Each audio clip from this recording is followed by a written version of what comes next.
Imagine a seguinte cena. Estamos em um espaço amplo, em silêncio. O ano não importa. Temos ali 50 pessoas de todas as idades, de todas as origens. O desafio proposto é simples. Cada um deve dizer em poucas palavras como se sente em relação ao dinheiro hoje. Parece uma dinâmica inofensiva, certo? Mas o que surge a seguir revela a maior doença silenciosa do nosso tempo.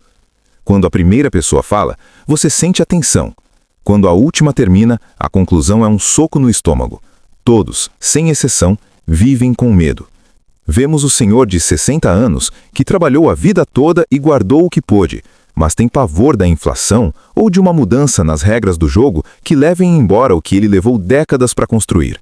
Do outro lado, o jovem de 20 e poucos anos, cheio de energia, mas que já começa a vida adulta com um nome restrito, devendo ao cartão de crédito ou a financiamentos que ele nem entende bem como funcionam. Como normalizamos um sistema onde a participação obrigatória exige que todo mundo viva aterrorizado? Existe algo muito errado nessa conta. E o erro não é matemático, é comportamental. A armadilha do quadro estreito. Para entender por que falhamos tanto, precisamos olhar para dentro da nossa cabeça. Grandes estudiosos da mente humana já provaram, nós não somos racionais. Se fôssemos, ninguém pagaria juros de cartão de crédito enquanto tem dinheiro rendendo quase nada na poupança. O grande problema é o que chamamos de enquadramento estreito. Na nossa cultura, a gente vê isso todo dia. É quando você olha para um problema isolado, ignorando o todo. Você vê um celular novo e pensa, R$ 200 por mês cabe no meu bolso. Você decide comprar, mas esqueceu de olhar o quadro geral. Esqueceu que já tem outras 5 parcelas de roupas, o IPVA chegando, o reajuste do aluguel e a instabilidade do seu setor de trabalho. A gente tende a economizar centavos e se endividar em milhares ao mesmo tempo. Se conseguíssemos dar um passo para trás e enxergar nossa vida financeira como uma coisa só, nossas decisões mudariam da água para o vinho. Mas a nossa mente foca no prazer imediato, no agora, e é isso que nos mantém presos na roda de hamster. As camadas da liberdade real. Como se sai dessa engrenagem? O caminho exige um mapa novo, mas cuidado, não confunda a independência com liberdade. A liberdade começa na mente, e ela tem camadas. Camada 1. A alforria mental. Antes de pagar a primeira conta, você precisa libertar a sua cabeça. É entender que você é um indivíduo soberano e o dinheiro é apenas uma ferramenta. Hoje a gente vive como se a economia fosse um chefe gigante que dita onde vamos morar, o que vamos vestir e como devemos nos sentir. Liberdade mental é olhar para a vitrine, para aquele carro do ano que o comercial diz que vai te trazer felicidade e dizer, não, isso não me define. Enquanto você tentar preencher vazios emocionais com compras parceladas, você será escravo, não importa quanto ganhe. Camada 2. A guerra contra o juro punitivo. Depois de libertar a mente, vamos para a prática. Vivemos no país dos juros compostos que castigam quem deve. Se você está em um buraco, o primeiro passo é parar de cavar. É preciso estancar o sangramento. Quando você entende que aquele jantar caro ou aquela lembrancinha hoje estão literalmente roubando dias da sua liberdade futura, a chave vira. O seu futuro passa a ser mais importante do que o prazer passageiro de uma compra que vai ficar pegando poeira na estante em uma semana. O fundo da paz de espírito. Depois de estancar a dívida, entramos na camada 3, a segurança líquida. Muita gente chama de reserva de emergência, mas vamos chamar de fundo de paz de espírito. Estamos falando de ter guardado em algo seguro e de saque rápido, como um Tesouro Selic ou um CDB de liquidez diária, o equivalente a pelo menos 6 meses do seu custo de vida. Por que isso é vital?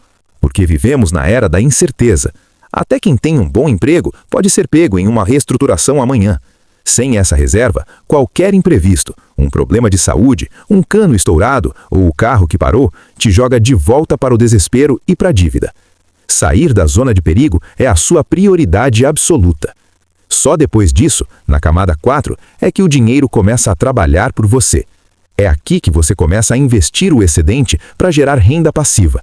É ver o seu dinheiro crescendo sozinho, sem que você precise trocar mais horas de sua vida por ele. O preço da vida. Você está contando certo? Agora, vamos tocar na ferida. Dinheiro traz felicidade? A ciência diz que depende de como você gasta. A gente projeta no consumo poderes mágicos. Achamos que ter mais coisas vai nos tornar pessoas mais amadas ou interessantes. Mas a verdade é irônica. A categoria de gastos onde as pessoas mais colocam dinheiro é justamente a que traz menos felicidade a longo prazo, as coisas para si mesmo. O celular novo, o carro zero, a roupa de grife. Depois que as necessidades básicas estão atendidas, comprar mais coisas objetos tem impacto quase zero na satisfação de vida. O que realmente funciona são duas coisas: comprar experiências, viagens, jantares, cursos, coisas que envolvem outras pessoas. Somos seres sociais e a conexão gera memórias que não desvalorizam com o tempo. Comprar tempo. Pagar para alguém fazer algo que você odeia para que você possa estar com quem ama. O tabu na mesa de jantar. E se você tem filhos, o desafio é ainda maior. Muitos de nós cresceram ouvindo que dinheiro não é assunto de criança. O resultado? Lançamos nossos jovens no mundo sem nenhuma ferramenta de defesa. As famílias, muitas vezes, escondem o jogo por medo de sobrecarregar os filhos. Mas a ignorância é um peso muito mais esmagador. Falar a verdade, de forma adequada, é o maior presente que você pode dar. Ensine o que é um boleto, de onde vem o recurso, o que acontece quando não se planeja. E cuidado com a mesada. Não pague por tarefas domésticas. Lavar a louça ou arrumar o quarto faz parte de viver em família, não é um emprego. A mesada serve para ensinar a gerir recursos, para que eles cometam erros com R$ 20 agora e não com 20 mil quando forem adultos. É melhor eles baterem o carro financeiro de brinquedo hoje do que capotarem a vida de verdade aos 30 anos. A mágica do suficiente. Tudo isso nos leva a uma encruzilhada. O velho mapa dizia que o objetivo da vida é o crescimento infinito, ter sempre mais, o maior, o melhor. Esse modelo cria uma sociedade de eternos insatisfeitos. Mas existe um novo mapa que gira em torno de uma palavra que o marketing tenta deletar do dicionário: suficiente. Suficiente não é escassez, não é fazer voto de pobreza, é o ponto de equilíbrio, é ter tudo o que você precisa para uma vida digna, confortável e com acesso a prazeres, mas sem os excessos que te pesam. Se você passa desse ponto, você começa a ter mais coisas para cuidar, mais seguros para pagar e mais medo de perder. A felicidade, ironicamente, começa a cair. Encontrar o seu suficiente é o ato mais revolucionário que você pode fazer. É olhar para o sistema e dizer: eu já tenho o que preciso, agora vou focar em quem eu sou, não no que eu tenho. Energia vital, a conta que a escola não ensinou. Para colocar isso em prática, você precisa mudar a unidade de medida da sua vida. Pare de contar em reais e comece a contar em tempo de vida. Imagine que você ganha R$ 4.000 por mês e trabalha 40 horas semanais. Você acha que ganha R$ 25 por hora? Errado. Vamos olhar para a realidade. Quanto tempo você gasta no trânsito para ir e voltar? Quanto gasta com roupas só para o trabalho? Quanto gasta com aquele delivery caro porque está exausto demais para cozinhar devido ao estresse? Quando você subtrai os custos invisíveis e soma as horas invisíveis, o seu salário real por hora cai drasticamente. Talvez sua hora valha R$ 12. Agora, olhe para aquele objeto de R$ 1.200 que você quer comprar. Ele não custa dinheiro, ele custa 100 horas da sua existência. São mais de 2 semanas sentado em uma cadeira, aguentando pressão, longe de quem você ama, só para pagar aquele item. Vale a pena? Essa é a única pergunta que importa. Não tente vencer apenas pela força de vontade. A força de vontade cansa. O segredo é desenhar o seu ambiente para que fazer o certo seja automático. A sala cheia de pessoas com medo, lá do começo da nossa história, só tem uma saída. E essa saída não é um prêmio de loteria, é uma mudança de régua. E para mudar essa régua, você precisa entender como o sistema tenta usar a sua própria biologia contra você todos os dias. A biologia do desejo, o algoritmo no seu sangue. Para entender como o sistema nos mantém presos, precisamos falar de biologia. O seu cérebro não foi projetado para lidar com um shopping center infinito dentro do bolso. Nós evoluímos em um ambiente de escassez. Quando nossos ancestrais encontravam algo valioso ou calórico, o cérebro disparava uma descarga de dopamina. Pegue isso agora, você não sabe quando verá de novo. Hoje, as empresas de tecnologia e o marketing usam essa mesma fiação cerebral contra você. Aquela notificação de oferta relâmpago, ou frete grátis por apenas 20 minutos, ou a foto daquele influenciador vivendo uma vida perfeita, não são apenas propagandas, são gatilhos biológicos desenhados para sequestrar a sua lógica.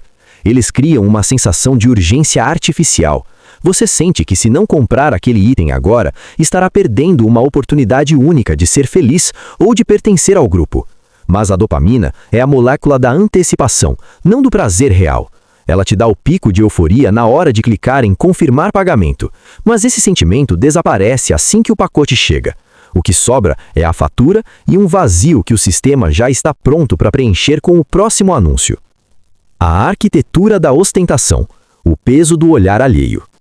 Existe uma pressão invisível em nossas cidades que dita o ritmo das nossas escolhas, o medo de parecer que estamos por baixo. Vivemos em uma cultura onde o sucesso é confundido com a capacidade de gastar. Se você ganha um pouco melhor, a sociedade espera que você mude de bairro mais caro, troque de carro e coloque os filhos numa escola que custa metade do seu salário. É o que chamamos de inflação de estilo de vida. O problema é que ao subir seu padrão de vida na mesma velocidade que sua renda aumenta, você continua sendo um escravo, apenas numa cela mais luxuosa. Você se torna refém do seu próprio status. Muitas pessoas que você vê em restaurantes caros ou dirigindo carros de luxo, na verdade estão a 1 mês de distância do colapso total. Elas vivem no que chamamos de pobreza invisível. Têm ativos que brilham, mas um fluxo de caixa que sangra. O custo de manter as aparências é muitas vezes o sacrifício da liberdade de poder dizer não ao trabalho que você odeia. A verdadeira independência não é ter o que os outros cobiçam, mas ter a paz que ninguém consegue comprar de você. O mito da matemática financeira versus a realidade do comportamento. Se finanças fossem apenas matemática, ninguém estaria devendo. Todo mundo sabe a conta. Gaste menos do que ganha e invista o resto. Mas a vida não acontece em uma planilha de Excel. A vida acontece na terça-feira à noite, quando você está exausto, o gás acaba e a criança precisa de um remédio caro. As suas decisões financeiras são 10% lógica e 90% história de vida. Elas são moldadas pelo que você viu seus pais passarem, pelas privações que você teve na infância e pelas suas inseguranças atuais. Por isso, não adianta tentar resolver um problema emocional com uma fórmula matemática. Se você gasta por impulso, o problema não é o dinheiro, é a tentativa de preencher um buraco que não tem fundo. Aprender a dominar as finanças por aqui exige que você se torne um psicólogo de si mesmo. Você precisa entender o que te faz perder o controle. É a tristeza? É a vaidade? É a necessidade de competir com o cunhado? Quando você identifica o gatilho emocional, o gasto para de ser uma reação automática e passa a ser uma escolha consciente. O controle real vem da autopercepção, não da calculadora. A moeda da atenção e o roubo do foco. Onde está a sua atenção, ali estará o seu dinheiro. Se você passa 4 horas por dia rolando o feed das redes sociais, você está entregando a sua atenção e, consequentemente, seus desejos para algoritmos que lucram com a sua insatisfação. Eles te mostram o que você não tem, para que você se sinta incompleto. A maior estratégia de defesa financeira hoje em dia não é investir em ações, mas investir no seu próprio foco. Quando você retoma o controle sobre o que consome visualmente e mentalmente, a necessidade de consumir materialmente diminui. Se você não vê a necessidade que o marketing criou, o desejo nem chega a nascer. Ter uma vida simples por aqui não é sinal de falta de ambição, é sinal de uma mente tão preenchida de propósitos reais que não sobrou espaço para as futilidades vendidas em 10 vezes sem juros. A transição do sobrevivente ao estrategista. Muitos de nós fomos criados na mentalidade de sobrevivência. O objetivo era apenas pagar as contas do mês e não passar aperto. Mas para quem quer liberdade, a sobrevivência não basta.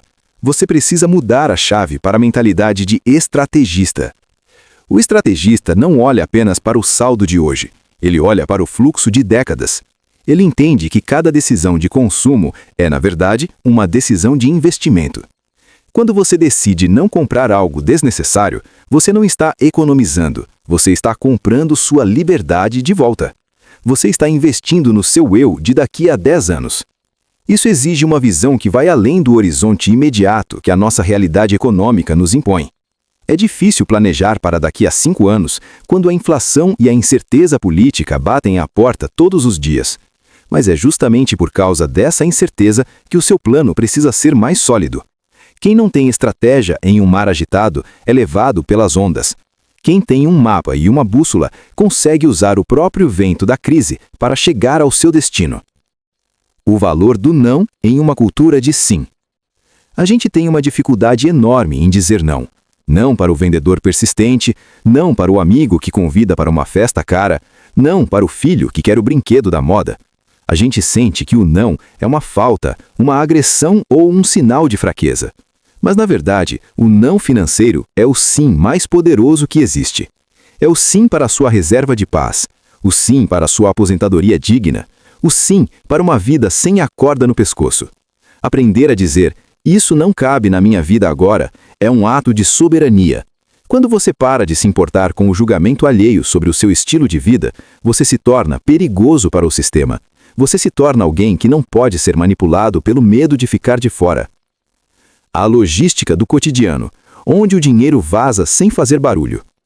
Muitas vezes, a gente foca nos grandes vilões e esquece que um balde pode esvaziar por 1000 pequenos furos. No nosso dia a dia, existe o que eu chamo de taxa da desorganização. É o dinheiro que você perde simplesmente por não ter planejado a rota. É o lanche caro na rua porque você esqueceu a fruta em casa. É a multa do boleto que você tinha o dinheiro para pagar, mas esqueceu a data. É a compra de emergência no mercadinho do bairro, onde tudo custa o dobro, só porque você não fez a lista do mês. Esses pequenos vazamentos são silenciosos, mas no final de um ano, eles somam o valor de um eletrodoméstico novo ou de uma manutenção importante no carro. Ter controle financeiro por aqui não é ser mão de vaca, é ser eficiente. É entender que cada real que você deixa de entregar de graça para a desorganização é um real que fica no seu bolso para construir o seu sossego. A logística da sua casa, o que você come, como você se desloca e como você gerencia seus prazos, é o campo de batalha, onde a sua liberdade é ganha ou perdida todos os dias. A armadilha do barato que sai caro. Existe uma inteligência perversa no consumo que tenta convencer quem tem pouca renda a comprar sempre o produto mais barato. Mas há uma diferença brutal entre preço e durabilidade.